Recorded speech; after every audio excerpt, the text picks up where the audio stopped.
جس میں میفو بلز اور اثاثہ جات کے قبضے سمیت مختلف ذرائع سے مالی اعانت فراہم کی گئی، بے روزگاری کو 1932 میں 60 لاکھ سے کم کر کے 1936 تک 10 لاکھ سے کم کر دیا۔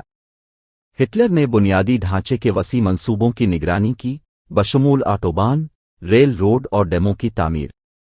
اس کے باوجود اجرت جمود کا شکار رہی، جبکہ زندگی گزارنے کی لاگت میں اضافہ ہوا اور اوسط کام کا ہفتہ 1939 تک 47 سے 50 گھنٹے تک بڑھ گیا۔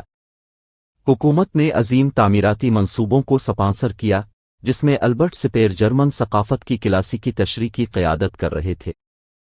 بائیکاٹ کی دھمکیوں کے باوجود جرمنی نے 1936 کے اولمپکس کی میزبانی کی، جہاں ہٹلر نے کام کیا۔ جرمنی نے بین الاقوامی تنظیموں سے علیحدگی اختیار کر لی، اپنی فوج کو معاہدے کی حدود سے باہر بڑھا دیا اور 1936 میں رائن لینڈ پر دوبارہ قبضہ کر لیا۔ ہٹلر کی سفارتی کوششوں کا مقصد اٹلی اور جاپان کے ساتھ اتحاد بنانا تھا۔ 1936 میں جاپان کے ساتھ اینٹی کمنٹرن معاہدے پر دستخط ایک اہم قدم تھا۔ ہٹلر کے عزائم کی وجہ سے 1938 میں میونخ معاہدہ ہوا، جس کے بعد آسٹریا اور سوڈیٹن لینڈ کا الحاق ہوا۔ 1939 میں ہٹلر نے دوسری جنگ عظیم کا آغاز کرتے ہوئے چیک رمپ ریاست پر حملہ کیا۔ دوسری جنگ عظیم کے دوران ہٹلر کے اقدامات اور پالیسیاں، جیسا کہ اب کے حوالے سے تفصیل سے بتایا گیا ہے، اس کے عزائم، بے رحمی اور اس کی قیادت کے تباہ کن نتائج کی ایک ٹھنڈی تصویر کو ظاہر کرتی ہے۔ جارحانہ جنگ کے ذریعے جرمن سرزمین کو وسعت دینے کا اس کا عزم، اس کے شدید یہود دشمنی اور آریائی نسل کی برتری پر یقین کے ساتھ انسانی تاریخ کے کچھ تاریک بابوہے کا باعث بنے۔ 1939 میں ہٹلر کی حکمت عملی کا مقصد برطانیہ کو شکست دینا تھا، پولینڈ کی تباہی کو ایک ضروری قدم کے طور پر دیکھا گیا۔ اس کا مقصد مشرقی کنارے کو محفوظ بنانا، جرمنی کے لیبی نصروں کو وسعت دینا اور برطانیہ کے گھیراؤ کو روکنا تھا۔ ہٹلر کی جنگ میں جلدی جزوی طور پر اس کی ابتدائی موت کے خوف اور اس یقین کی وجہ سے تھی کہ صرف وہی جرمنی کو تنازعات کی طرف لے جا سکتا۔ اس نے برطانوی غیر جانبداری کو یقینی بنانے کی کوشش کی، لیکن اسے غیر متوقع مخالفت کا سامنا کرنا پڑا، جس کے نتیجے میں 1 ستمبر 1939 کو پولینڈ پر حملہ ہوا۔ علاقائی تنازعات کے بہانے پولینڈ پر حملے نے برطانیہ اور فرانس کی طرف سے اعلان جنگ شروع کر دیا۔ ابتدائی کامیابیوں کے باوجود، بشمول فرانس کی تیزی سے شکست، ہٹلر کی برطانیہ کے ساتھ مذاکراتی امن کی امیدیں دم توڑ گئیں۔ سوویت یونین کو برطانیہ مخالف اتحاد میں ضم کرنے کی ان کی کوشش بھی ناکام ہو گئی۔ جون 1941 میں جرمنی نے سوویت یونین پر حملہ کر دیا، اس امید پر کہ وسائل کو محفوظ بنایا جائے اور برطانیہ کو ہتھیار ڈالنے پر مجبور کیا جائے۔ تاہم مہم رک گئی اور اسٹالن گریڈ اور کرسک میں شکستوں کے ساتھ لہر کا رخ جرمنی کے خلاف ہو گیا۔ جیسے ہی اتحادی افواج جرمنی پر بند ہوئیں، ہٹلر کی مایوسی بڑھتی گئی۔ اس نے 16 دسمبر 1944 کو آرڈیننس جارحیت کا آغاز کیا، لیکن جوار موڑنے میں ناکام رہا۔ اپریل 1945 تک برلن کو گھیر لیا گیا اور ہٹلر کی صورتحال تیزی سے سنگین ہوتی گئی۔ اپنے جرنیلوں کی طرف سے دھوکہ دہی اور اس کی حکومت کے خاتمے کا سامنا کرتے ہوئے اس نے ایوا براؤن سے شادی کی اور 30 اپریل 1945 کو خودکشی کر لی، جب سوویت فوجی ریخ چانسلری میں بند ہو گئے۔ ہٹلر کے دور اور نازی حکومت کے خاتمے کے موقع پر برلن نے 2 مئی کو ہتھیار ڈال دیے۔